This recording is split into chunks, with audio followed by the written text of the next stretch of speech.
아무리 신앙이 좋은 사람이라 할지라도 누구나 한 번쯤은 의심이라는 터널을 다 지나갑니다. 아무리 믿음이 굳건해도 여러 이유로 인하여 우리의 믿음이 흔들릴 때가 있습니다. 이러한 상황은 바로 이 누가복음의 원독자인 데오빌로의 상황이었습니다. 그가 어떤 경위로 복음을 받아들였는지, 십자가에 달리신 그 예수님을 믿게 되었는지 우리가 정확히는 알 수 없지만, 이 데오빌로라는 자는 그 복음을 받아들인 이후 부활하신 예수님을 따르기로 작정한 그리스도인이 되었습니다. 그런데 그렇게 신앙이 생긴 이후에 교회가 핍박을 받는 그 모습을 보면서, 또 교회 안에 분열이 일어나는 그 모습을 보면서 그의 믿음이 흔들리기 시작했습니다. 의심의 터널을 지나가기 시작했습니다. 바로 그러한 데오빌로에게 누가는 이 복음서와 사도행전을 기록한 것입니다. 우리 모두도 다 이 의심의 터널을 지나갑니다. 육신의 병 때문에, 경제적인 어려운 상황 때문에, 혹은 관계의 어려움 때문에, 교회 안에 일어나는 어려움 때문에 믿음이 흔들릴 때가 있습니다. 오늘 이 본문 말씀은 예수 그리스도에 대하여 우리가 확신해야 할 한 가지를 분명히 알려주고 있습니다. 오늘 이 누가복음 7장 36절에서 50절 말씀을 통해서 우리가 예수님에 대해서 무엇을 확신해야 하는지, 또 그 확신을 가졌다면 그 확신이 어떠한 모습으로 나타나야 하는가를 함께 살펴보기를 원합니다. 오늘 본문도 데오빌로와 같이 예수님에 대해 의심하는 자가 등장합니다. 오늘 본문 말씀 36절입니다. 한 바리새인이 예수께 자기와 함께 잡수시기를 청하니 이에 바리새인의 집에 들어가 앉으셨을 때에, 오늘 본문에 보니 한 바리새인이 소개가 됩니다. 그는 예수님에게 식사 초대를 합니다. 개인적인 식사 초대 같지만 37절, 38절에 보면 한 여인이 자연스럽게 등장하는 것을 보았을 때 이것은 개인적인 식사 접대가 아니라 잔치에 가까운 자리인 것으로 추정이 됩니다. 그 여인의 행동을 본 후에 이 바리새인은 39절에 보면 이렇게 마음속으로 결론을 내립니다. 예수를 청한 바리새인이 그것을 보고 마음에 이르되 이 사람이 만일 선지자라면 자기를 만지는 이 여자가 누구며 어떠한 자 곧 죄인인 줄을 알았으리라 하거늘.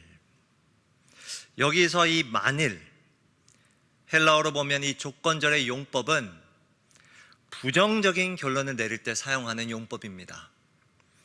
즉, 지금 이 바리새인은 그 여인의 모습을 보며, 행동을 보며, 또 그 행동을 그대로 두시는 예수님의 모습을 보며 예수님은 선지자가 아닐 것이라 마음속으로 결론을 내립니다. 정확히 할 수 없지만 이 바리새인은 아마 지금까지의 예수님의 그 행적을 보며, 가르치심을 들으며 이적을 행하시는 그 모습을 보며 그가 누구일까 궁금했을 겁니다. 그래서 그를 식사 자리에 초대를 한 것입니다. 그런데 이렇게 결론 내리는 겁니다.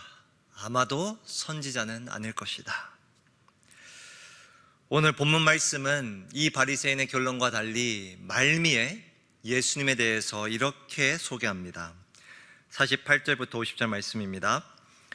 이에 여자에게 이르시되 내 죄사함을 받았느니라 하시니 함께 앉아있는 자들이 속으로 말하되 이가 누구에게 죄도 사하는가 하더라.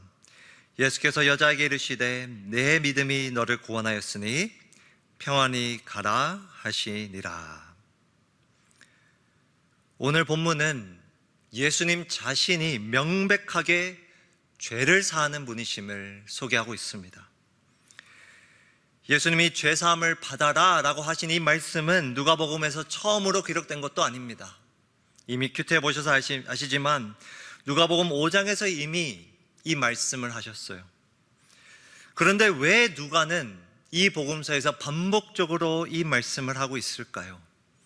그 이유는 진정 그가 죄를 사하시는 분임을 사람들이 확신하고 있지 못하기 때문에 그렇습니다. 49절의 말씀처럼 사람들이 이가 누구이기에 죄도 사하는가? 라고 반응하고 있기 때문에 이 사실을 반복적으로 이야기하고 있습니다. 오늘 본문 말씀은 예수님이 우리 죄를 사하시는 분임을 확신하라고 이야기하고 계십니다. 예수님이 우리 죄를 사하시는 분임을 확신하라.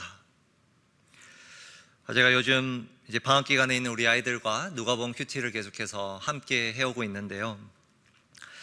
요즘은 아이들이 조금 컸다고 제가 큐티 함께 관찰하고 또 질문을 같이 보고 또 그 본문 말씀에서 설명해 주면 종종 이렇게 반응합니다.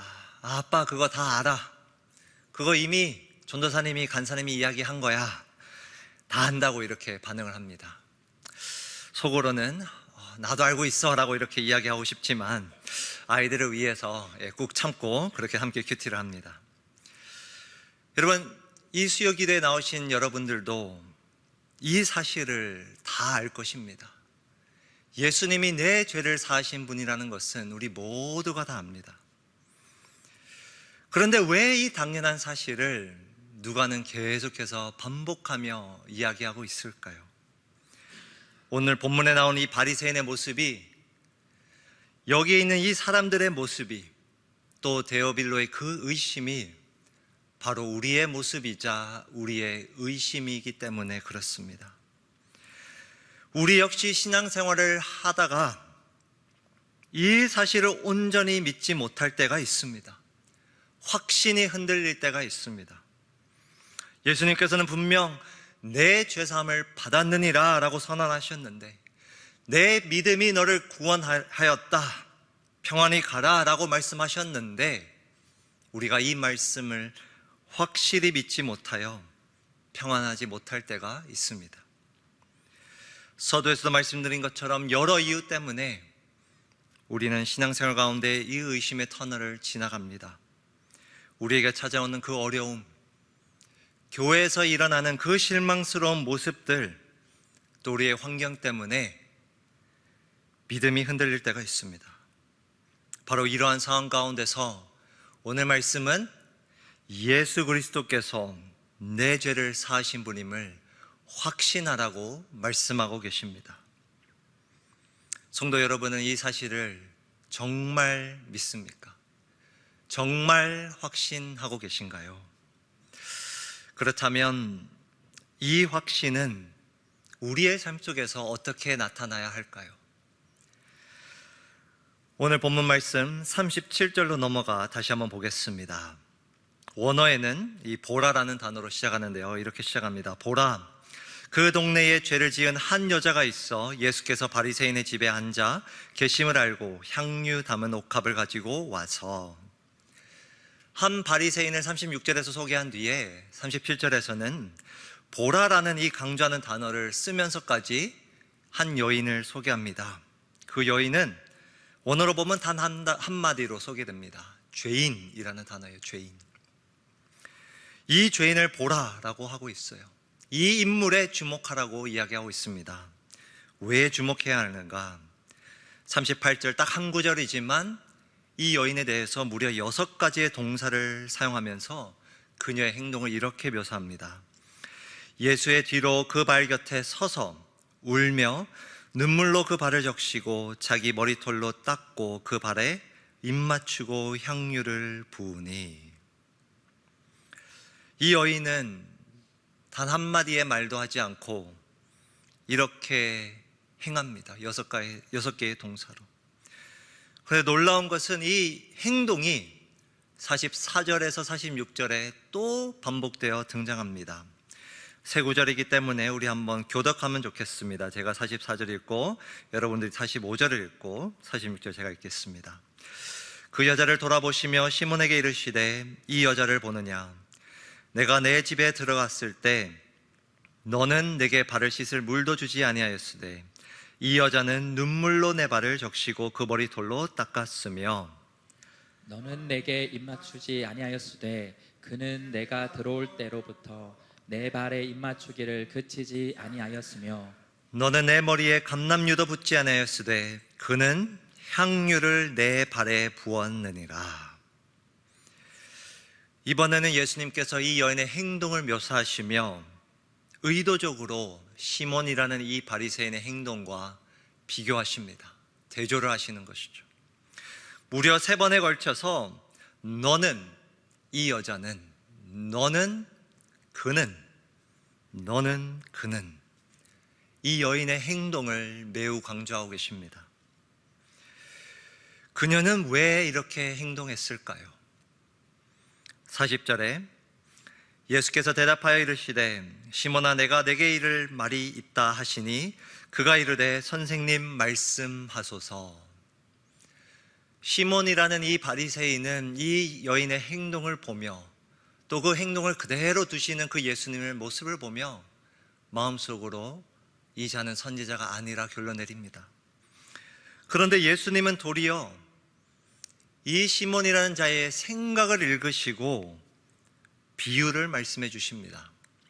41절 이르시되 빚주는 사람에게 빚진 자가 둘이 있어 하나는 500데나리온을 졌고 하나는 50데나리온을 졌는데 갚을 것이 없으므로 둘 다 탕감하여 주었으니 둘 중에 누가 그를 더 사랑하겠느냐. 시몬이 대답하여 이르되 내 생각에는 많이 탕감함을 받은 자니이다. 이르시되 내 판단이 옳다 하시고. 비유를 들려주며 예수님은 그 시몬에게 질문을 하나 하십니다. 42절에 보니 둘 중에 누가 그를 더 사랑하겠느냐. 누가 그를 더 사랑하겠느냐.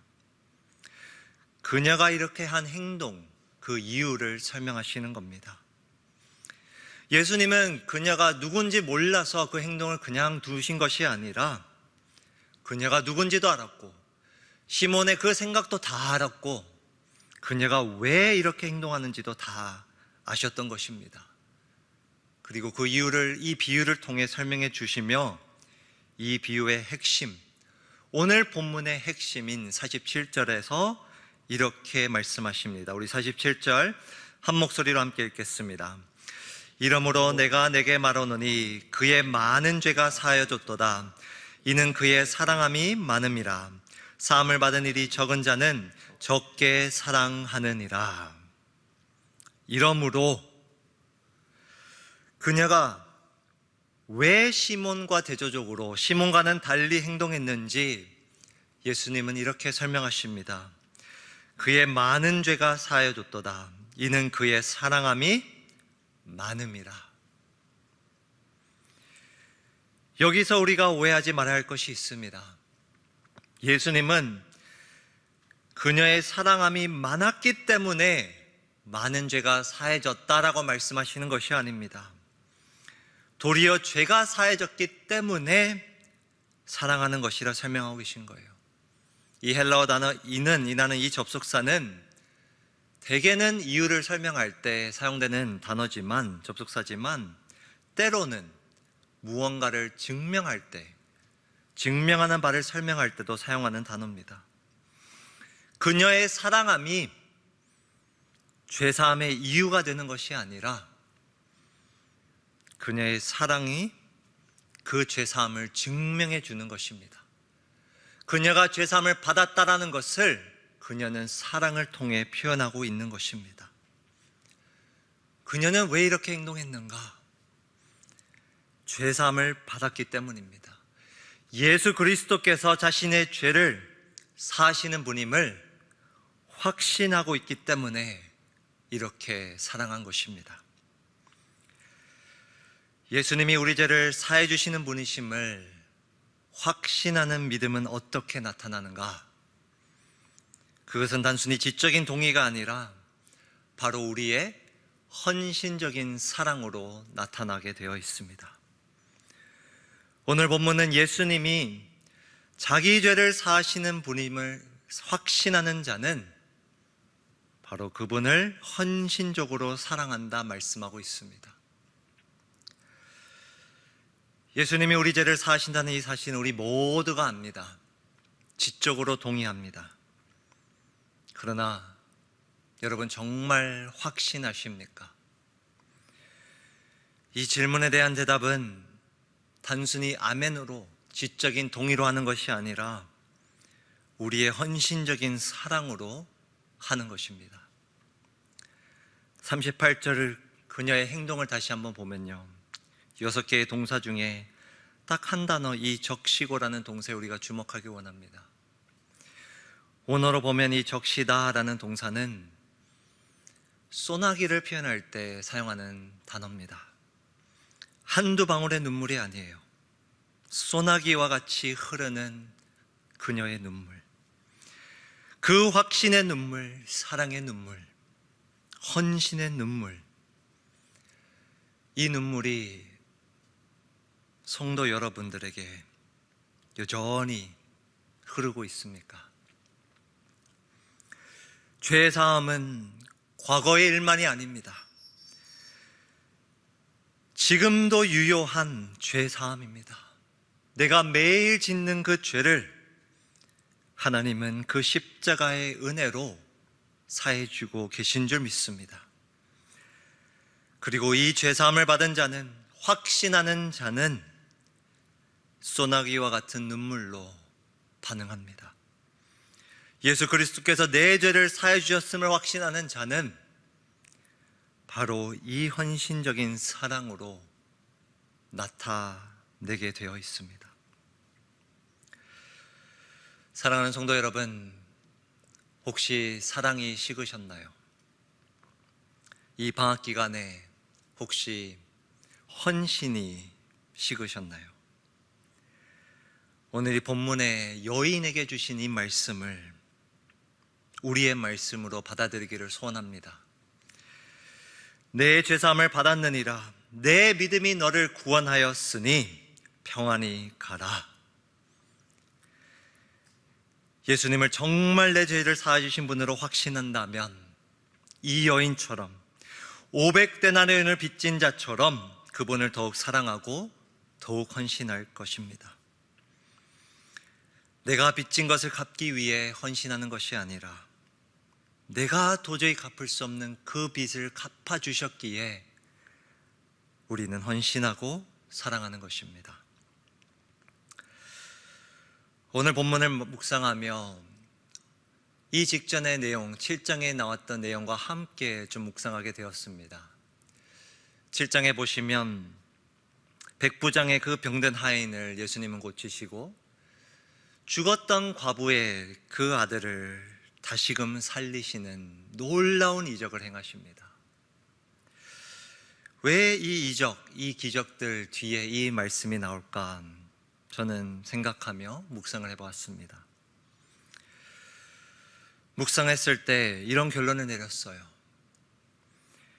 이 대단한 기적들보다 누군가의 병을 고쳐주고 누군가의 생명을, 이 땅의 생명을 연장시켜주는 이 놀라운 기적보다 더 놀라운 이적은 바로 내 죄를 사해 주신 것이구나, 그것이야말로 우리 인생의 가장 큰 기적이구나 라는 생각을 해보았습니다. 성도 여러분, 우리가 병 앞에서, 삶의 문제 앞에서 그 문제를 해결해 주시지 않는다고 하나님을 의심할 때가 있습니다. 그분의 존재를, 그분의 능력을 의심할 때가 있습니다. 그러할 때 우리가 잊지 말아야 할 것은 하나님은 이미 우리의 삶 가운데 더 큰 이적을 행하셨다는 사실입니다. 우리의 죄를, 우리가 도저히 씻을 수 없는 그 죄를 예수 그리스도의 보혈로 온전하게 사해 주신 줄 믿습니다. 이 놀라운 은혜 앞에 우리가 때로는 너무나 뻔한 사실이라, 너무나 잘 알고 있는 사실이라 그 죄사함을 가볍게 여길 때 예수님께서 이렇게 말씀하시는 것입니다. 사함을 받은 일이 적은 자는 적게 사랑한다. 우리의 그 사랑이 식어갈 때, 우리의 섬김이 사랑의 헌신이 아니라 그저 짐으로 느껴질 때, 오늘 이 말씀을 통해서 우리의 사랑이 다시 회복되는 은혜가 임하기를 축복합니다. 이제 얼마 남지 않은 이 방학 기간 동안 이제 곧 훈련과 목장과 본격적인 사역이 다 시작이 될 터인데, 이 말씀을 통해서 우리 안에 있는 그 사랑이 다시 한번 살아나기를 축복합니다. 나의 의지로, 그저 나의 의지로 사랑과 헌신을 회복하는 것이 아니라 오늘 이 말씀처럼 내 죄를 사해 주신 그 예수님을 바라봄으로 내 죄삼을 받았느니라는 그 분의 말씀을 우리가 확신함으로 이 여인처럼 헌신적으로 우리 주님을 사랑하는 24년도가 되기를 주님의 이름으로 축복합니다.